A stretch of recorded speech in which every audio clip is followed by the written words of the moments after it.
4th was yesterday. Today's the 5th. Remember the 5th of November. There's another rhyme I cannot remember. And the 4th of November, when Antifa arose to bring the revolution to the country. What happened? They were supposed to have a bunch of protests in a bunch of cities. Yep. I was checking Drudge throughout the day. I was like expecting some crazy shit to go down. I was watching InfoWars in Austin. Like 8 people showed up. And they kind of pussied out. Yeah, they did. So everybody's expecting something to happen today because today's the 5th of November. So far, I ain't seen nothing. Anything trended?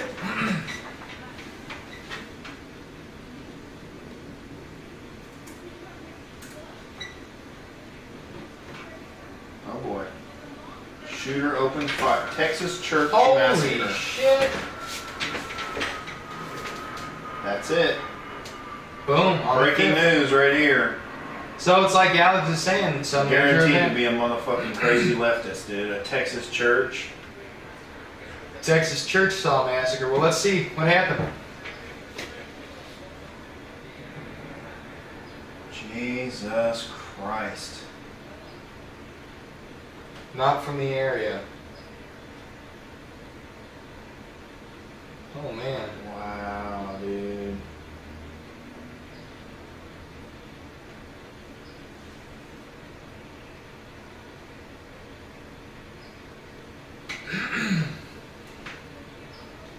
Here come the gun control calls. Yep. That's why they're attacking the churches. They're trying to get the churches to get off the defense kick. It's horrible because we need defense. I mean, if somebody had a gun in that church.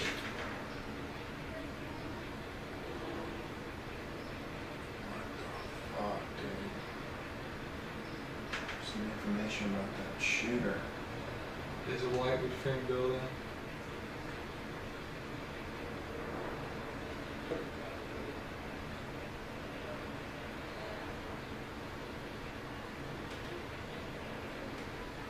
My God. So that's just the first reporting of it. Dead after chase police. Man. Oh, it's CNN. They're just going to say lone wolf white male. Yep.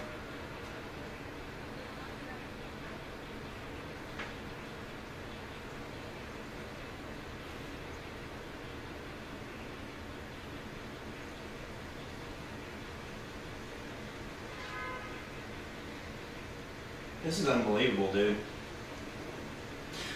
Well, I tell you what, every time you see something like that, it reminds me of what it says in Scripture about people hating Christians. I mean, that's... Oh, man. Like they said, the motive is the target. Like, you don't have to Yeah. look much further than that. Yep.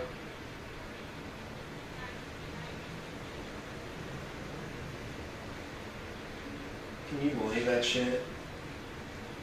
Just a Yeah. just a little church service. What was the shooter?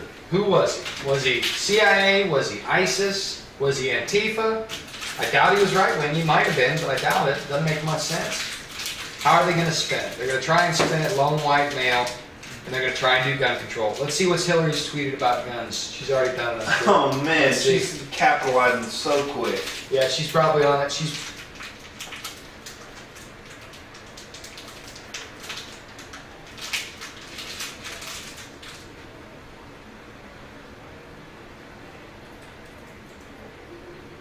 Gun control now is the third trending topic.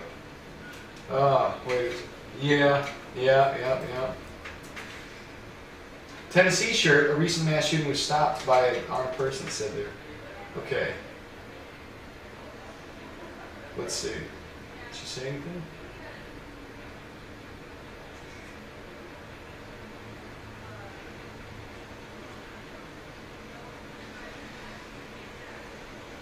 Nothing. Nothing. Alright, thank goodness. Maybe she learned her lesson. Holy shit, dude. She's only got 1,165 likes for 9,960 tweets. That's almost like 1 out of 5 right there. That's funny. That's it.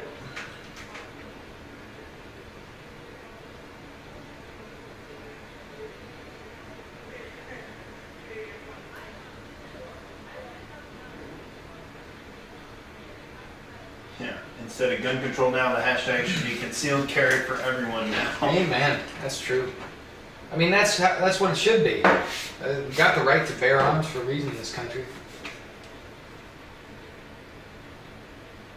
Oh, Kanisha, you idiot. We can't have TVs by your logic. She's got right there weapon of choice of when the Second Amendment's ratified, this little pistol weapon of choice as we uphold the Second Amendment. She's got a fully automatic machine gun, it looks like. But number one, that's nobody's weapon of choice. Mm-hmm. Nobody's. And number two, okay, by that logic, we shouldn't be able to drive. We shouldn't have cell phones. We shouldn't have televisions. If the technology of the past is that which defines what the scope of the law is that was written then no technology afterward is eligible under that law, which is ridiculous. So that's a shitty argument that has a bad basis. It's not based in reality. Somebody said Texas Penal Code prohibits people, even those concealed carry permits, to bring a gun into a church. Oh, man. Well, that's rough. It's kind of fucked. What's a bad penal code? That's inclusion of the state into the church business, actually. That's the state, so that's not legal, actually. That's why it was targeted. Yeah. Yeah. Because they knew that nobody was going to be armed. That makes sense. Look, yep, Dems renewed call for gun control. Let's see. Maybe that'll have the nasty tweets we've been looking for. Let's see if Chuck Schumer's got some shenanigans. Oh, and I had a revelation I'll share with you in a minute. Let's see. Bob Casey, Dick Durbin. Dick Durbin. Kamala Harris, is that the chick with the cowboy hat? No. Bob Casey, I'm thinking of and praying for all those impacted by the shooting in Texas. In addition to offering my prayers and thoughts, I also believe Congress must take action on gun violence. Oh, I like how he separated the tweets because it was he separated, so he gave some time, and then he time for the victims, and then he went after the guns. What a turd.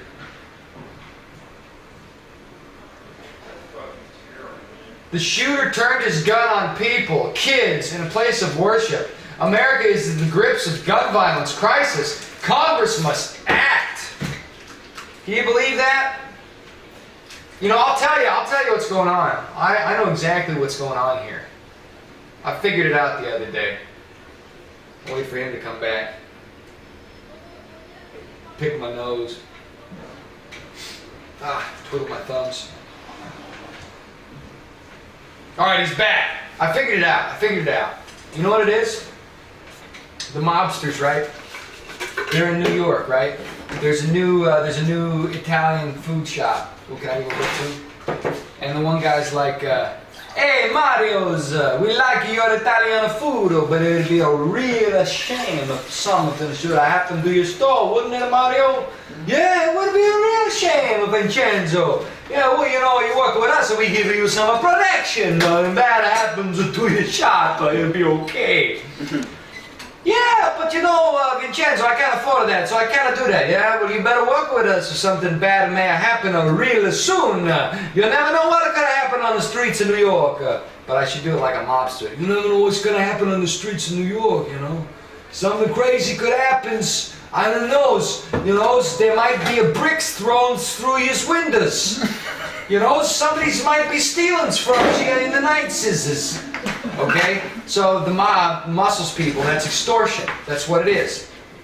Our government is doing exactly the same thing with all these shooting accidents. We need to get rid of our guns, they're dangerous. Oh look, another gun incident happened. If only you'd have trusted us governmental heads and surrendered your firearms, this wouldn't have happened. Meanwhile, the JFK files come out and show this huge cover-up of them killing the president. Mm-hmm. Our government killed the president. Like I said, it was LBJ. He was orchestrating it from the top. It turned out it was. So, and you know where I got that theory from? AJ. Alex too. It was LBJ. He was orchestrating it from the top. He was spidering it. So why would they not be? And you look at the 20th century and the amount of deaths that government have committed to their own people, genocide. Why are they not suspect number one? Oh, they are, but the problem is none of that information is going to make it to the top-down filtration media that we live under today. It'll be from the bottom up. You're going to have little reporters and people running around. The people who are in that church are going to remember who shot them and how he shot them, and they're going to give interviews that describe probably someone in special forces or a secret agency of some variety. That or it's going to be ISIS, which again, that could be an agent recruited by the CIA. What our viewers need to do, and what you should do, I think, as well, is read Jean Le Carre, L-E-C-A-R-R-E. He wrote the book, The Spy Who Came In From the Cold. Now, Jean Le Carre actually worked for MI6 as an intelligence officer. Long time ago. I can't remember the exact decade, but he wrote a bunch of thriller fiction about what things look like from the inside of the intelligence agency. For example, Tinker, Tailor, Soldier, Spy. And that is a novel that became a movie about Kim Philby, who was a mole for the KGB. I couldn't get through that movie. You could. It's very slow. I tried. Well, and that's the thing about it. It took me a while. I read the book first, and it was also very slow. And it turns out what happens in a lot of these intelligence situations is people are used from without in a sort of 7 degrees of separation, Kevin Bacon kind of style. So say the CIA wants people to give up their rights to own guns. What they'll do is instead, they'll radicalize somebody who's already an enemy of the people they want to give up their guns and send them to attack. So maybe that was an ISIS guy. You know, maybe groups like the CIA actually fund groups like Antifa just like Soros does. These kind of things are not without the realm of possibility. And when that happens, you can bet there's already a cover-up in the works before the operation goes down. Because if I can think of it in my semi-sober state as a single 30-something dude living in an RV with his cat, you can bet some sober-minded or, you know, speed-freaked-out CIA spook's going to anticipate such shenaniganery and try to keep it from befuddling a perfectly sound operation. It's just unbelievable. I don't know what you do to combat this. It was like they had a fucking full-page article in the New York Times saying that there was going to be some Antifa like revolution, and they always slip in it's nonviolent. But look at the target. Yeah. The target is the motive. And it's like, it's how much more are we going to put up with this? CNN either needs to be disbanded or they need to be etch-a-sketched and put new people working for that news network. It's still got a large reach. I think they should just fire everybody, including the head of it, and put new people in there. Utilize the reach that was and get a new staff. Get rid of that. We need to crack down. You know where people need to crack down. This is the truth. If you really want to see positive change, it's all about what you do as an individual, your individual life, your family. Yeah. People have to be personally responsible for their actions. And that's the hard part. Teaching people to be personally responsible and actually love their neighbors themselves. Until we get to that ethic as a society, it doesn't matter what measures we take, there's always going to be rats, because that's the difficulty. I think it's just got to be, you know, you got to ostracize people who have certain ideologies, and you don't be friends with them. Don't hang out with them, and then protect yourself. Maybe. That's what they do to me because I'm conservative, though. That's what the left's done to me. Yeah, and it's effective. To a degree, it is. But you also have the backlash we've got now. See, what that's doing is that's just bouncing the pendulum. For a more comprehensive solution, you want to convert the person who's there, and that's difficult. I don't know if ostracization is the key. I think what you should do, though, is not ignore the issue. See, I'm friends with a lot of people who have very different ideologies than me. And the difficulty is, if I'm going to share what I believe, they're going to get triggered. So I just have to listen to what they believe. But sometimes you get to know them well enough that you can tell them what you believe, and they may not agree with you. They may think you're dumb for it, but they're not going to hate you or disbar you for it. And that means you've actually made a huge victory. Because what a lot of people don't realize is that when you say something effective that's true, it ruminates around in someone's brain. It echoes in there. If you say the truth to somebody and it resonates, then they're going to kick that around for a while. And if you're assuming that they're a thinking person. Like and that's the thing. Yeah. Some of these people, it just reinforces their bias if you give them opposing facts. And that's the difficulty. Is a lot of it is in terms of language. Like, did you notice how I don't know if it's Louder with Crowder, somebody took Trump's tax plan, called it Bernie's tax plan, and went to a college campus. And when they said it was Bernie's tax plan, the college kids were like, "Oh, that's great." They said, "Okay, now what if I told you I pulled a fast one? This is actually Trump's tax plan." They're like, "Oh, I didn't realize I like Trump so much." See, here's the truth of the matter. They hear Bernie, "Oh, I'm on his side." They hear Trump, "Oh, I'm not on his side." They're not thinking about what's being said. They're using the name as a sort of shortcut to an opinion. That's what it is. And the key is to keep people from doing that. The best way to keep people from doing that, I think, is to use secondary terminology, say the same thing in a way that forces the person to think about what you've said. So use words they haven't heard before. Phrase it backwards like Yoda. Difficult it is, understand too, is it not?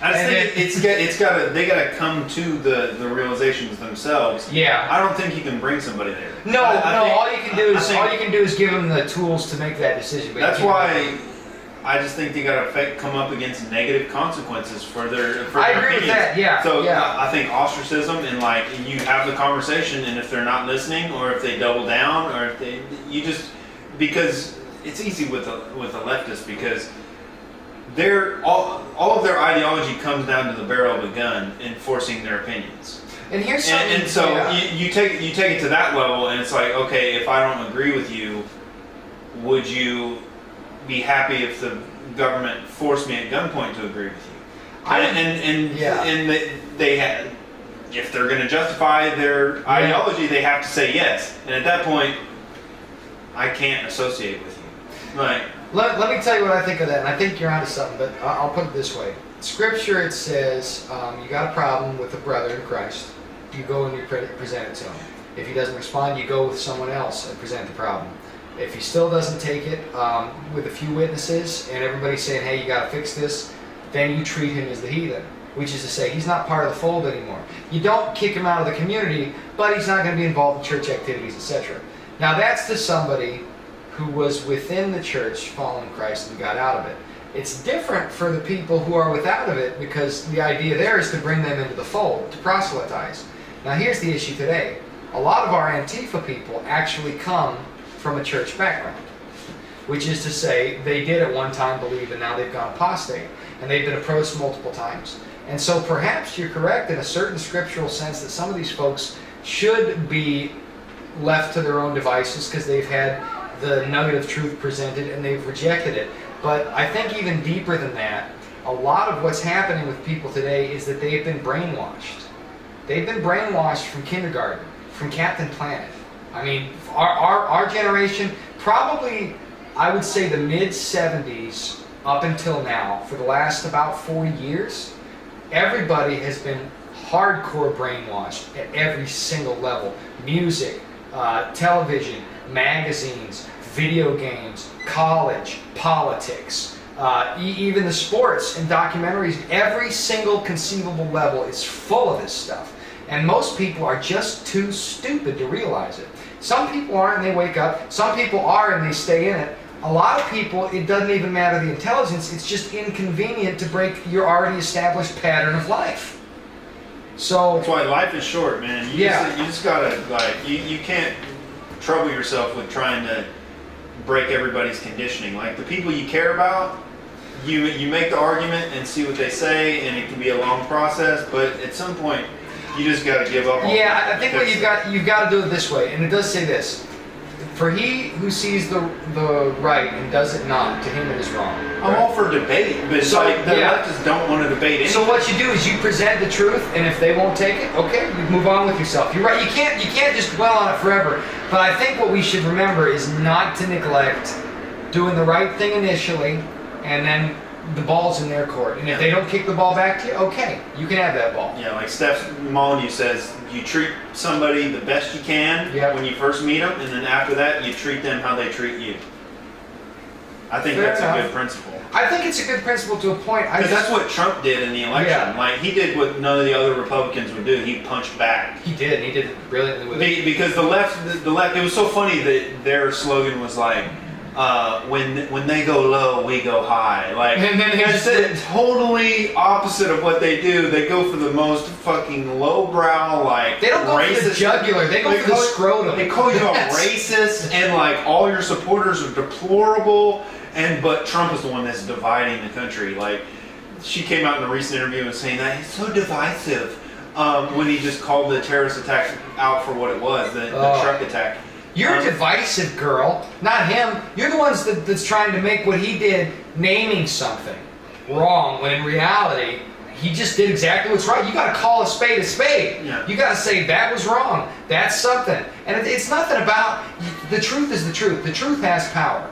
Whenever you name something for what it truly is, that's powerful because it's a light of reality amidst a murk of propaganda, if you will. And that light is so much stronger, and it expands. The more there is, the more there will be, right?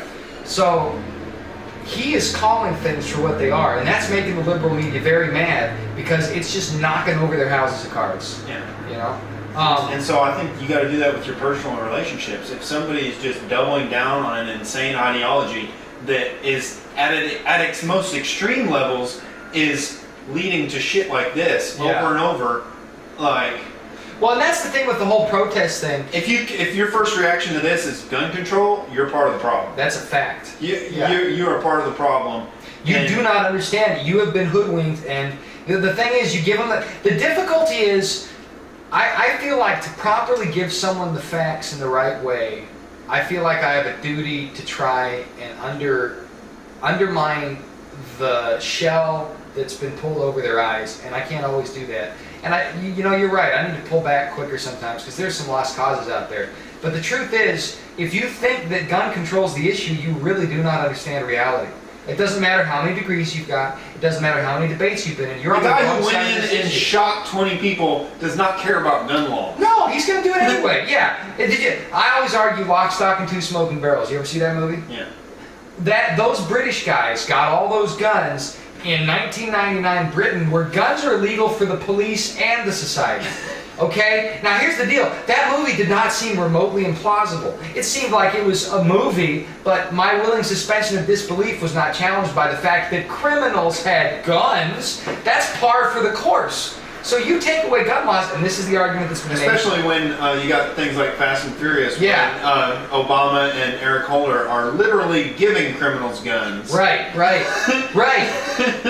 And it's like, there's always going to be a black market. Yeah. That takes advantage of whatever you outlaw. It works with prohibition. Yeah. It works with alcohol. It works when with you weed. outlaw something, you stimulate the black market. It's like giving the black market economy a shot in the arm. You create Al Capone. Yeah, you do. And here's the thing. The government, I think, also realizes that. The Democrats realize that. They realize that, A, it's going to institute a very lucrative worldwide global arms market that's going to make them billions. And it gives them an incentive to crack down with policing. Yep. And B, it takes away the power of the populace. So C, chattel in the very real feudalistic sense, which is what we've been working toward with this whole leftist administration for decades, are what the people become. D, they can't get out of that state except for violent, bloody revolution in most cases. E, it advances toward global power. And that's the whole mandate. You take away the power. Yeah, let's have the people that like set the actions in motion that like destabilize the entire Middle East and weapons of mass destruction. The people that made those decisions and like toppled regimes like Libya that like let's give them all the weapons. Let's have them have all the firepower. Yeah, because they're the moral responsible people that need to be in charge of all the just give Hillary Clinton an AK and a nuclear button and call it a day.